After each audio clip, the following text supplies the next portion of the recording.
اللهم صل علی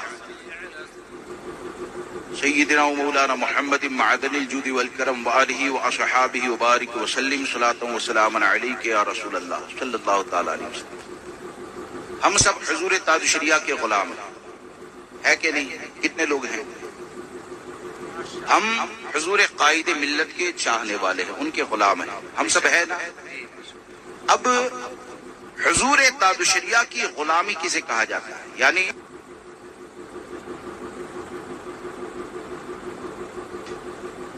ایک چٹھی بھیجی ہے کہ سنی دعوت اسلامی اور دعوت اسلامی کو مسجد کا امام بنانا، ان کی قیادت کرنا کیسا؟ یہ مسلک اعلیٰ حضرت کے مبلغ نہیں ہے، اس کی تشریح فرما دیں۔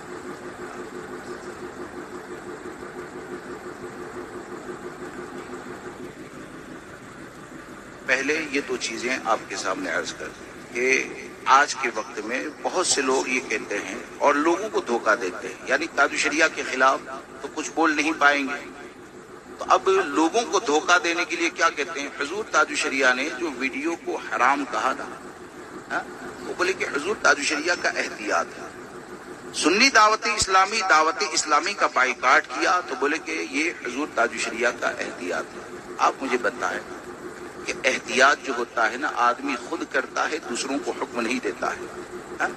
سرکار مفتی اعظمین رضی اللہ تبارک و تعالی غیر مسلموں کے ہاتھ کا بنا ہوا کھاتے نہیں تھے، لیکن آپ نے کبھی حکم نہیں دیا کہ کوئی کھانا مت، یہ حرام ہے۔ اور حضور تاج الشریعہ نے بحیثیت فقیہ کے، بحیثیت قائد کے، ہم کو یہ بتایا کہ ویڈیو یہ ناجائز و حرام ہے، یہاں تک فرمایا کہ جو جان بوجھ کر ویڈیو کرواتا ہے اس کے پیچھے نماز پڑھنا مکروہ تحریمی واجب الاعادہ، نماز پڑھنا مکروہ تحریمی ہے، واجب الاعادہ ہے۔ اب رہا یہ سوال کہ مسلک اعلیٰ حضرت کے مبلغ نہیں ہے، کیا کافر ہو گئے، یہ ہو گئے، اس طرح کی جو باتیں کرتے ہیں نا، تو میں آپ کو ایک چیز بتاؤں کہ بائیکاٹ کرنے کے لیے کیا کافر ہونا ضروری ہے؟ کیا اور کسی کا بائیکاٹ نہیں ہو سکتا؟ سنی دعوت اسلامی کی ایک مفتی ہے جن کو مفتی نظام الدین کہتے ہیں، کیا کہتے ہیں؟ ہمارے مفتی نہیں ہیں، وہ سنی دعوت اسلامی کے ہیں، ان کو مفتی نظام الدین کہتے ہیں۔ انہوں نے ایک مقالہ لکھا ہے مفقود الخبر شوہر کے بارے میں، اور اس میں لکھا ہے کہ کوئی شوہر اگر اپنی بیوی کے اوپر ظلم کرتا ہے، توجہ سے سماعت فرمائیں، اور یہ میرا دعویٰ ہے اور الحمدللہ جب کہیں ہم ثابت کر سکتے ہیں کہ حضور تاج الشریعہ نے پوری زندگی جس سے بھی اختلاف کیا ہے وہ ذات کے لیے نہیں ہے بلکہ شریعت کے لیے ہے۔ جی ہم یہ ثابت کر سکتے ہیں کہ حضور تاج الشریعہ نے پوری زندگی جس سے بھی اختلاف کیا ہے وہ شریعت کے لیے کیا ہے۔ تو آپ ذرا دیکھیں کہ اس مقالے کے اندر لکھا کہ کوئی شوہر اگر اپنی بیوی پر ظلم کرتا ہے تو لوگ اسے سمجھائیں، علماء اسے سمجھائیں، اور اس کے بعد بھی اگر وہ ظلم کرنا بند نہ کریں تو یہ صاحب کہتے ہیں کہ ایسے شوہر کا بائیکاٹ ہونا چاہیے۔ کیا ہونا چاہیے؟ ایسے شوہر کا بائیکاٹ ہونا چاہیے۔ کس لیے؟ ایک عورت کو بچانے کے لیے۔ حالانکہ ہم اس کو غلط نہیں کہتے، لیکن یہاں پر سوال یہ پیدا ہوتا ہے کہ ایک عورت پر اگر ظلم ہوتا ہے تو تمہارے مفتی کے نزدیک جائز ہو جاتا ہے بمبئی کی سرزمین پر سنی دعوت اسلامی کے اجتماع میں صرف ایک سنی پر، ایک عورت پر ظلم نہیں ہوا، بلکہ وہاں پر قاری ظہیر الدین نے پوری اہل سنت پر ظلم کر کے کہا کہ قبر میں مسلک کے بارے میں نہیں پوچھا جائے گا تو کیا تمہارا بائیکاٹ نہیں ہو سکتا؟ حد تو یہ ہے کہ قاری ظہیر الدین نے معاذ اللہ رب العالمین درود مقدسہ پڑھنے کا جو حکم دیا جاتا ہے، یعنی درود مقدسہ پڑھنے کا حکم دینا، یہ سنت الہیہ ہے۔ سبحان اللہ، یہ سنت الہیہ ہے، اور اس کے بارے میں یہاں تک کہہ دیا رسم بد، یعنی بری رسم کہہ دیا۔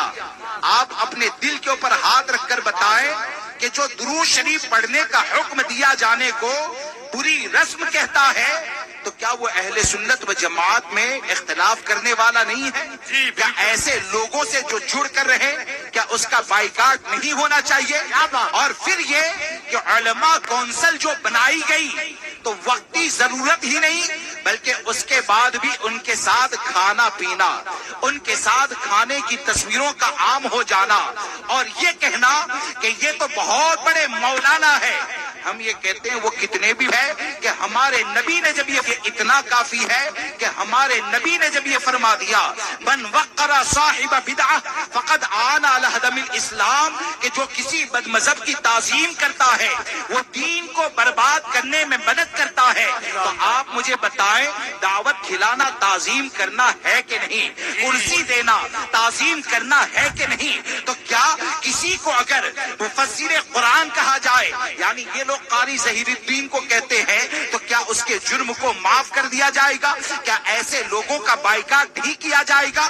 ارے حقیقت میں یہ ہے کہ حضور تاج الشریعہ کا احسان ماننا چاہیے کہ حضور تاج الشریعہ یہ تمہارے ایسے معاون ہیں، ایسے مددگار ہیں کہ میرے تاج الشریعہ نے چہروں کو نہیں دیکھا. یہ ایمان اور عقیدے کی حفاظت کے لیے، ایمان اور عقیدے کی حفاظت کے لیے ہم کو یہ بتایا کہ ایسے لوگ یعنی سنی دعوت اسلامی جو ہے وہ مسلک اعلی حضرت کے مبلغ نہیں ہے، یعنی یہ قائد نہیں ہو سکتے ہیں، یہ رہبر نہیں ہو سکتے ہیں. تو آپ مجھے بتائیں تاج الشریعہ کے فیصلے پر کتنے لوگ متفق ہیں؟ ارے بولیے، سب متفق ہے نا؟ تو متفق ہیں تو بائیکاٹ کیا جائے گا. کیا کیا جائے گا؟ بائیکاٹ کیا جائے گا. اور پھر خرابیاں، یہ تو میں تو سوچتا ہوں کہ حضور تاج الشریعہ کی یہ تو نگاہ ولایت تھی کہ آنے والے کون کون سے فتنوں کو دیکھ لیا. جی کیا بات. اب تو معاملہ عقیدے کا آ گیا. اب تو معاملہ عقیدے کا آ گیا. بہت سے لوگ امین مالیگاوی کو سنتے ہیں نا، بہت لچھے دار بولے کہ بولتا ہے. اس بات کو یاد رکھ کر چلیں، نہ جانے وہ تم کو کہاں پہنچا دے گا پتہ بھی نہیں چلے گا. وہ کہاں پہنچا دے گا پتہ بھی نہیں چلے گا. آپ مجھے بتائیں کہ آج کہتے بائیکاٹ کیوں ہوتا ہے؟ اور توبہ کروانے کے معاملے میں یعنی سالوں نکل جاتے ہیں، اور سالوں نکل جائے اور کئی سال تک جو منہاجی کو یعنی طاہر الپادری کو جنتی کہنے والے کو، طاہر الپادری کے فالوورز کو سالوں تک رحمت اللہ علیہ کہتا رہے اور اس کو لوگ نائب غوث اعظم، شہزادہ غوث اعظم کے نام پر پیش کرتے ہیں اور دین کے مبلغ کے نام پر پیش کرتے ہیں. آپ مجھے بتائیں طاہر الپادری سے ہمارا اختلاف فروعی ہے یا اصولی ہے؟ طاہر کے ساتھ ہمارا اختلاف عقیدے کا اختلاف ہے. اور یہ امین مالیگاوی کا معاملہ یہ ہے کہ دو مرتبہ جا کر منہاجی کی قبر پر فاتحہ بھی پڑھتا ہے، اسے معاذ اللہ رب العالمین رحمت اللہ علیہ بھی کہتا ہے، اور تمام چیزیں پتہ ہونے کے باوجود کئی سال جب توبہ کرنے کے اندر لگا دیتا ہے. تو آپ مجھے بتائیں کیا ایسے لوگوں کا بائیکاٹ نہیں کیا جائے گا؟ یقیناً ایسے لوگوں کا بائیکاٹ کیا جائے گا، اور ان لوگوں کا بائیکاٹ کرنا یہ ہمارے دین کی حفاظت کا ذریعہ ہے، ہمارے ایمان، ہمارے عقیدے کی حفاظت کا ذریعہ ہے. اب رہا یہ سوال، یعنی مختصر وقت ہے، تفصیل بہت لمبی ہے. ان لوگوں کے بارے میں اتنے معاملات ہیں کہ آج معاذ اللہ رب العالمین یہاں تک کہا جاتا ہے. مجھے ابھی ایک بات سنائی کہ شہر میں ایک آدھ نمونہ ایسا بھی پایا جاتا ہے کہ جو یہ کہتا ہے کہ جو سنی دعوت اسلامی اور دعوت اسلامی کا رد کرے معاذ اللہ اس پر لعنت، معاذ اللہ اس پر اللہ کی لعنت. تو یہ جاہل کو اتنا پتہ نہیں ہے فتنوں کا رد کرنے والے پر اللہ کی لعنتیں نہیں بلکہ رحمتیں نازل ہوتی ہیں. رحمتیں نازل ہوتی ہیں، اور لعنت تو اس پر ہوتی ہے جو استطاعت اور طاقت رکھنے کے بعد بھی حق کو چھپاتا ہے.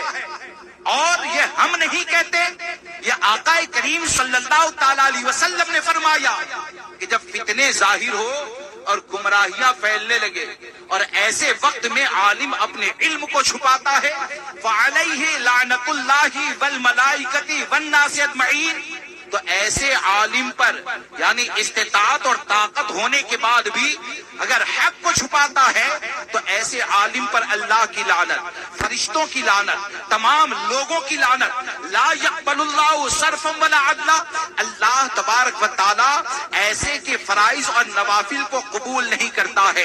تو تم نے یہ کہہ دیا کہ جس نے سنی دعوت اسلامی کا رد کیا تو سنی دعوت اسلامی کا بائیکاٹ حضور تاج الشریعہ نے اپنی پراپرٹی کے لیے نہیں کیا ہے، اپنی ذات کے لیے نہیں کیا ہے، بلکہ حضور تاج الشریعہ نے ہمارے دین کی حفاظت کے لیے جب ان کا رد فرمایا تو حقیقت یہ ہے کہ جو بائیکاٹ کرنے والے ہیں اللہ کی رحمتیں ان پر نازل ہوتی ہے، اور جو سب یا یہ کہیے کہ جو ان لوگوں کے بارے میں خاموشی کو اختیار کرتے ہوئے لوگوں کو فتنے میں مبتلا کرتے ہیں، یقیناً ذلت ان کے لیے یہاں پر بھی ہے، ذلت ان کے لیے میدان محشر میں بھی ہے۔ لہذا دوستو، سنی دعوت اسلامی سے ہمارا اختلاف یہ شرعی اختلاف ہے۔ اب رہا یہ کہ دعوت اسلامی کا معاملہ، باتیں بہت زیادہ ہے۔